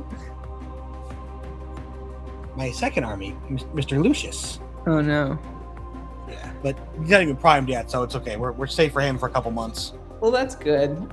I don't think anyone's ever really safe from Emperor's Children with how fast they go, because they'll jump right off your table into the next table and go fight whatever's over there. More accurate. Yeah. So they're rough just in the sense that I feel like I'm always playing from my deployment zone against them. Grey Knights are a bit tough. They're good at killing sisters' bodies and they're pretty quick and they're durable. Black Templars, having 4 wound models and having 4-up invulns, and they're am I mixing it up with Dark Angels? One of the two, whatever the Wrath of the Rock one is. The Dark Angels. That's Dark Angels. Yeah, okay. So Dark Angels. Yeah, I do not like playing against Deathwing Knights and stuff like that because all my big guns are damage 3, so it's a hugely inefficient waste to shoot into their T4 or 4 wound models. And they save it anyway because they're like a 2-up, 4-up or whatever. And then Votan and Custodes as well, I've noticed are difficult for me to play into because they have a lot of either high toughness skew, but also a lot of invulns. So I can't force damage on them like I can into knights or something else. Yep, no, that was a very comprehensive overview. Thank you. And for those of you who maybe are a little confused by tall and wide, tall generally means like 3 of the same units. So like Deathwing Knights, you have 3 units of them. Where wide, like in Grizzle Company, is like, here's a Lehman Russ, here's a Rogodorn, here's a unit of horses, here's 3 different infantry squads, here's 2 different jump infantry. It's more of a varied list rather than like just a stacked list of the same units. So yeah. Tall versus wide, just to clarify. But no, thank you. That is only other one I'll ask about because I'm personally curious is AdMech, because they're kind of as tough as you, but I know for a lot of people they can be a bit of a like a hook. Yeah, so there's a couple armies, AdMech inclusive, that I really enjoy playing against because I find them to be a real challenge every time, and I don't know which way the game's gonna go. So AdMech, oftentimes the Codex Space Marines, Blood Angels, Necrons, and Tau, I find are really fun matchups for me in the sense that, I'm not feeling like I'm at an advantage or disadvantage starting the game.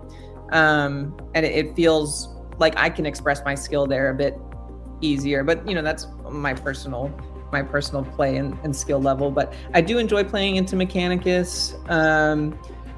I find that if you can cross the battlefield to get to them, it's pretty great for a Sisters player. It's just getting across no man's land that's hard into their shooting, essentially. But the bolters do well into them. Flamers even do well into them. Meltas are great into their tanks and transports and their chickens. So I don't particularly have any negative feelings about Mechanicus. I do think they're one of the more fun matchups in that sense. Yeah, no, that's fantastic. Thank you again for that. That was way more of a answer than I was expecting, but I'm grateful for it. So moving on, from that, and again, this is all, like I said, with 11th edition kind of experience, or 10th edition, 11th edition, will just have gone live today as you guys are watching this.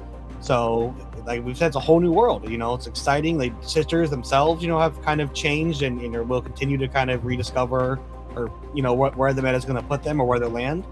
Same with all these different other armies and, their matchups, other than T-Suns. T-Suns are still doing the same thing. They're not changing, don't worry. Magnus, Sorcerers, and Robots everywhere. But now to my favorite part of the episode, other than the lore section.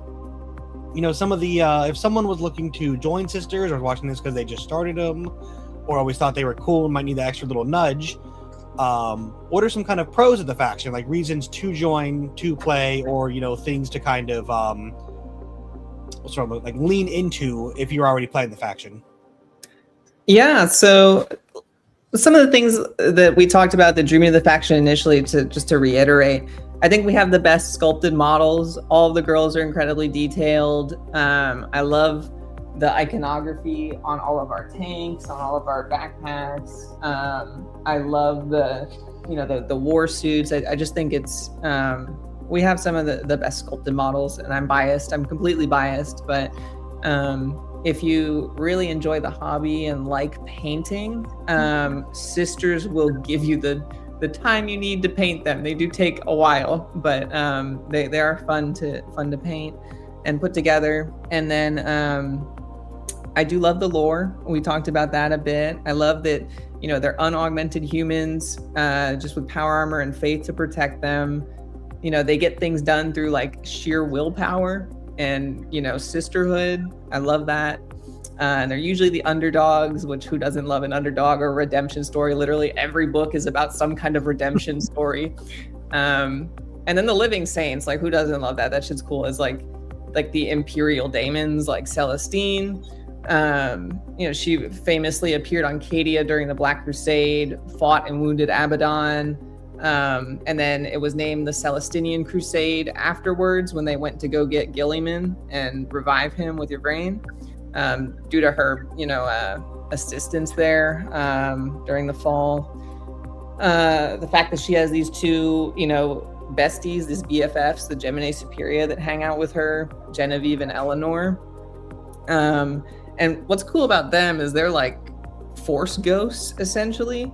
They were killed on Cadia by the daemon or Kanthos, but every time she revives now, they will possess 2 battle sisters that are wherever Celestine is, and they get like kind of more powers to become Genevieve and Eleanor for the time that Celestine's around, and then they leave their bodies or whatever after. Ephrail, the Daemonifuge, awesome, very cool, very Super Saiyan coded. Saint Anais, awesome, from Dawn of War Soulstorm.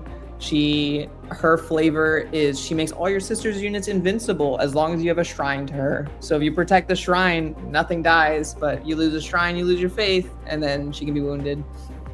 And then back to a tabletop kind of perspective, I think Sisters has a very unique play style, and all our data sheets work with each other. Sisters don't do great standing alone, but I think that rewards, using your units cohesively and making those tactical decisions to, bait opponents into bad trades so that you can really capitalize on your data sheet abilities.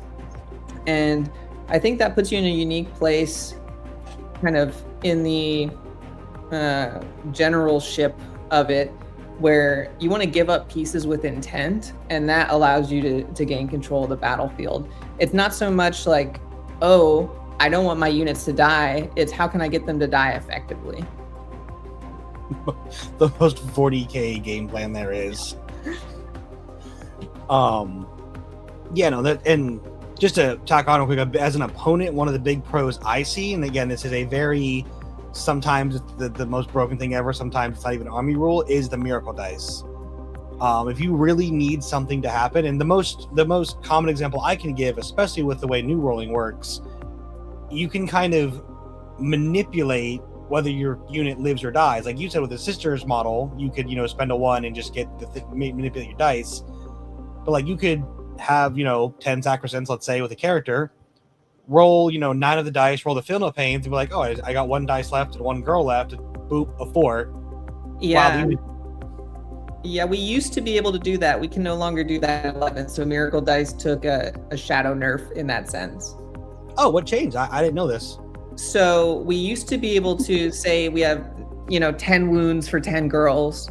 We could roll 9 of them. If we roll hot, we can spend that last one, just roll it naturally. Or if we roll low, we can plug in a Miracle Dice. So we get to choose when to do that in the rolling sequence.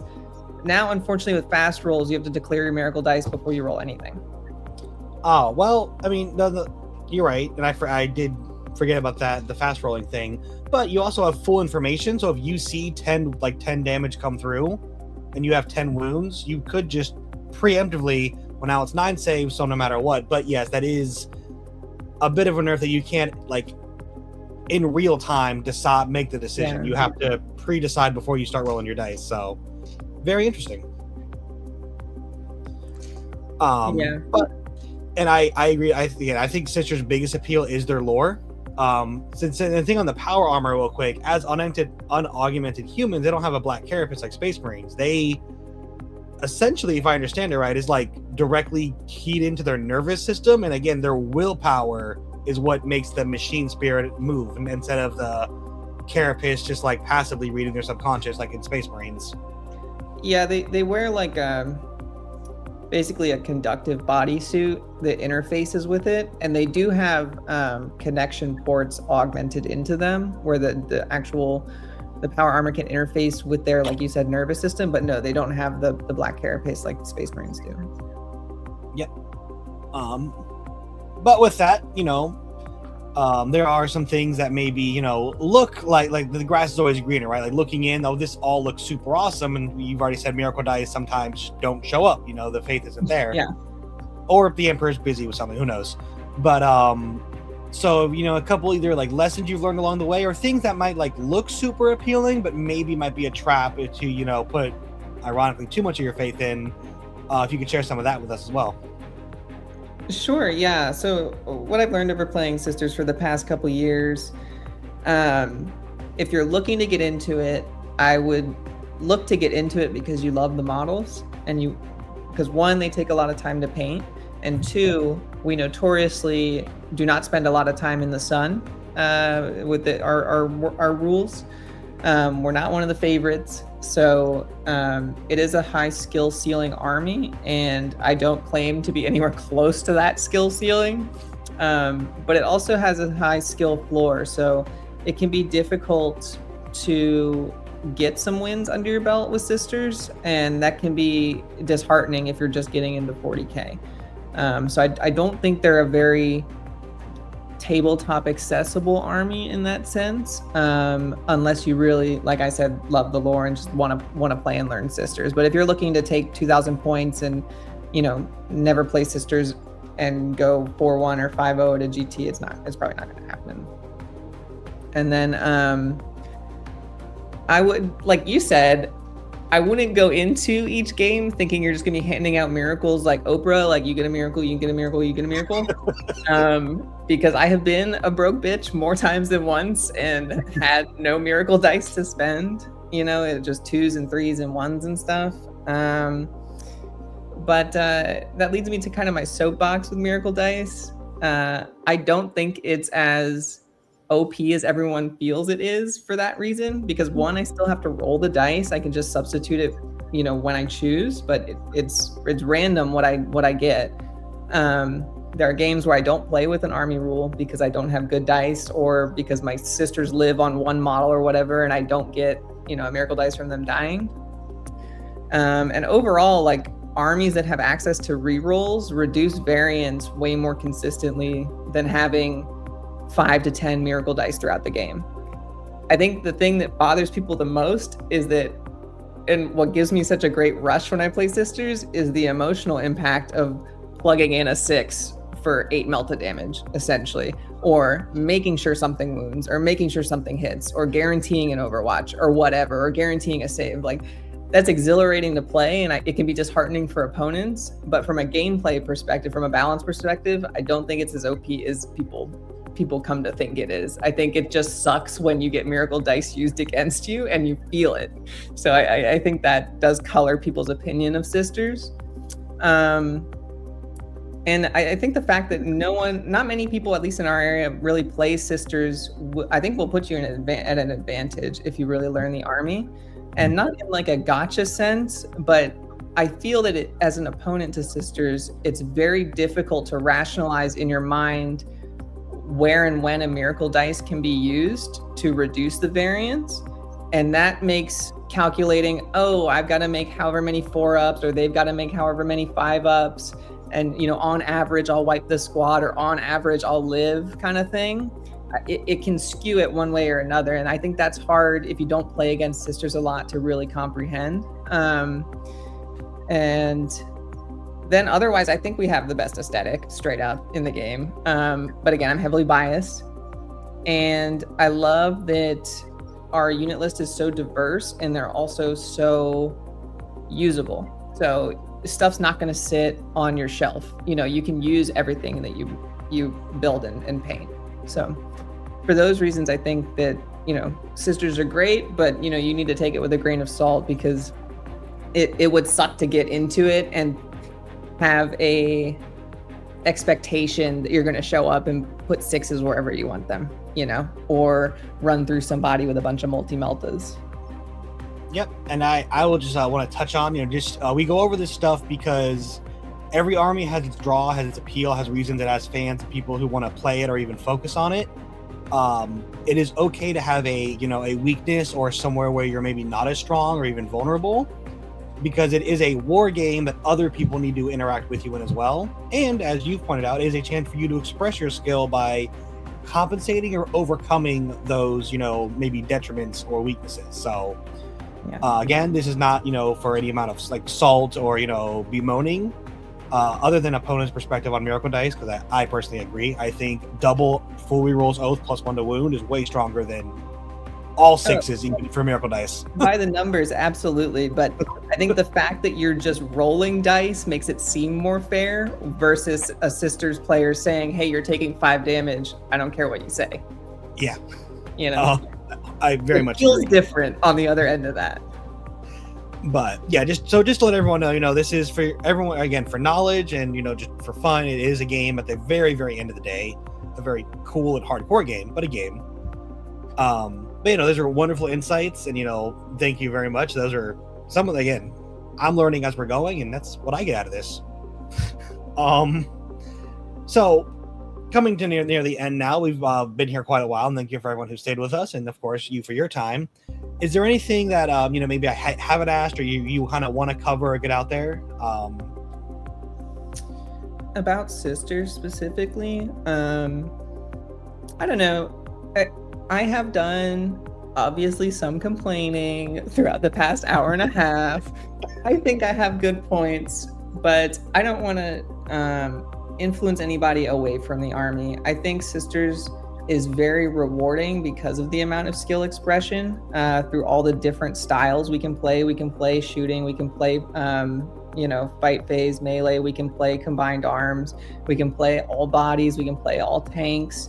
It's just such a diverse list building experience and a diverse expression on the battlefield that once you really get the hang of whatever detachment or list you make with Sisters, it feels very rewarding to start getting those wins.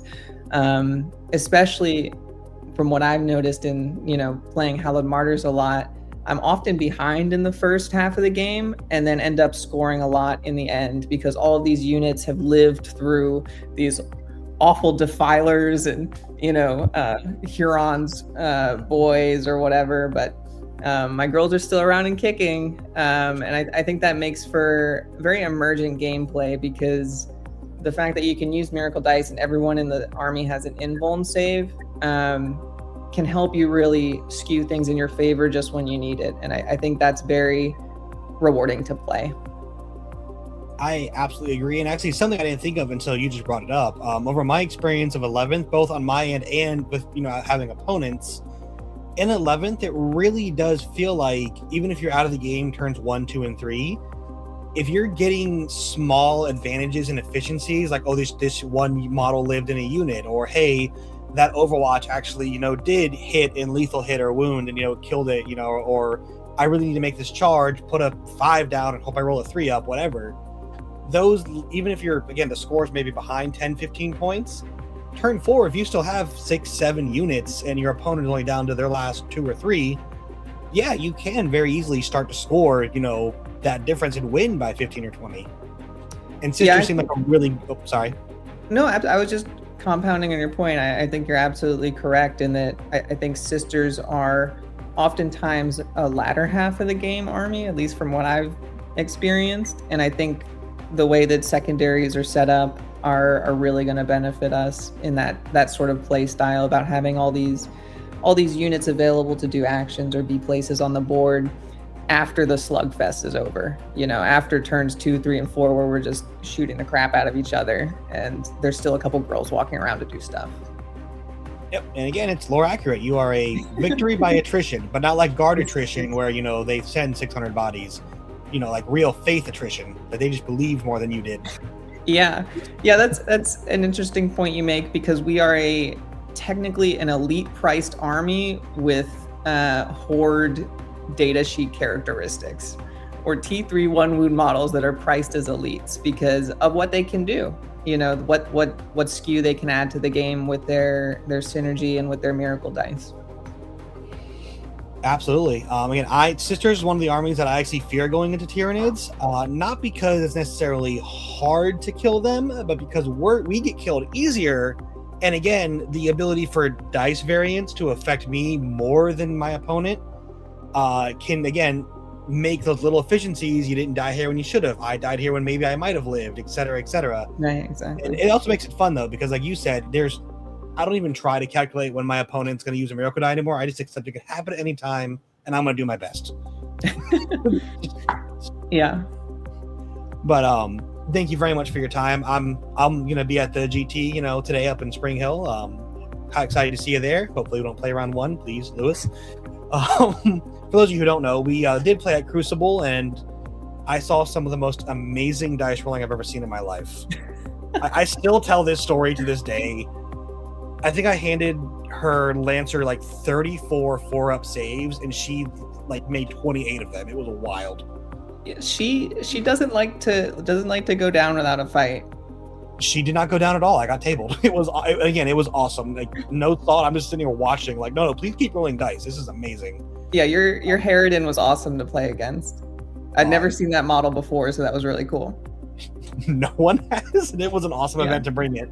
But again, thank you so much for your time. Thank you all of you for staying with us. Thanks for having me. Oh, absolutely. And again, if people wanted to maybe reach out to you or ask you some more questions about the faction or modeling advice, if you have an online presence, where might they find you? I don't really use social media, but you can find me on Discord. I'm in the Onslaught Gaming Discord. My username, if you want to find me, is Moonbow, MOONBOW, and then period. That way, if you're not in the Discord, you can find me, send me a message or whatever, and we can talk. And if you have any questions about sisters, I'll answer them to the best of my unprofessional ability. Look, I've been wrong like 6 times in the past 2 hours, and first of all, why we have people. God, I cannot do this. People on here to inform us all. Myself, exactly. I'm just dancing. But yeah. So again, thank you very much for your insights, for your correction, because we like to put out proper information. And thank you again to all of you. I hope you have a wonderful night, Logan. I hope you all have a wonderful night. And thank you so much for being with us. Thank you.